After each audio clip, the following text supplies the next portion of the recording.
मेरा नाम जेपी शर्मा है।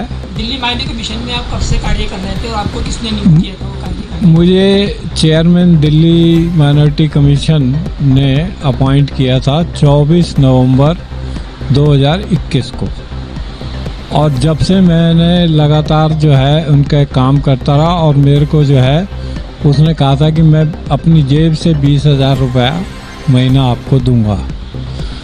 जब वो मेरे को 6-7 महीने से उसने एक पैसा भी नहीं दिया, तो मैंने उसको कहा कि भाई मेरे को पैसे नहीं दिए आपने, मैं काम कर रहा हूँ यहाँ पे। मैंने जो है 27 जुलाई तक वहाँ पे काम किया, और गुस्से में जब एक दिन मैंने उससे पैसे मांगे, और इसके बीच में उसने जो है एक एनजीओ के थ्रू जो है हमारा अरेंजमेंट कर दिया कि भाई एनजीओ के थ्रू आपको सैलरी मिलेगी। वो जून और जुलाई के 1 जून से 31 जुलाई तक जो है पेमेंट एनजीओ के थ्रू हुई है, और बाकी उसने अपनी जेब से देनी थी। तो इसके अंदर जो है जुलाई की, एक तो चेयरमैन ने मुझे पेमेंट नहीं दी बिल्कुल भी। 6 महीने की 1,20,000 रुपये बनते हैं 20,000 के हिसाब से। दूसरी चीज़ ये है कि 2 महीने की एनजीओ को पेमेंट जो है दिल्ली माइनॉरिटी कमीशन ने कर दिया है 1,14,000 रुपये 3 आदमियों के।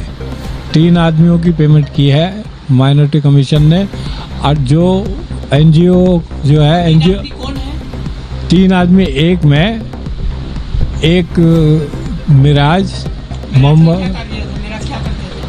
मिराज वहाँ पे वो कंप्यूटर का काम देखता था, लिस्टें वगैरह बनाता था, और एक जो है मोहम्मद आमिर नाम के थे, वो प्रेस वगैरह का काम देखते थे, और एक जो है और थे हमारे साथ मोहम्मद हारून।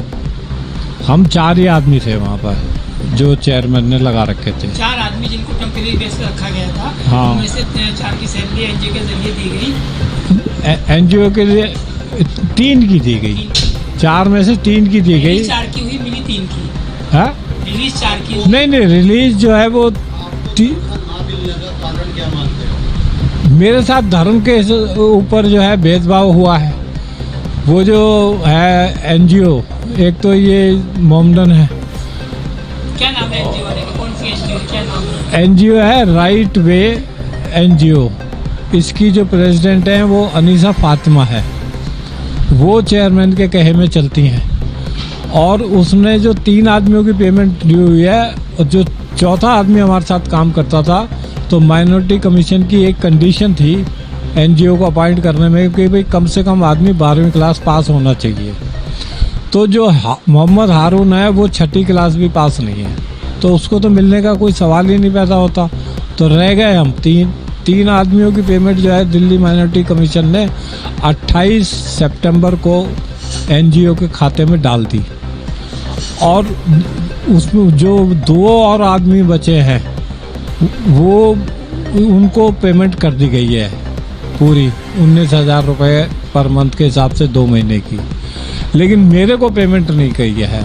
अब मैं वो दोनों मुस्लिम हैं और मैं हिंदू हूँ। मेरे को जो है right way NGO Anisa Fatima ने पेमेंट नहीं की है।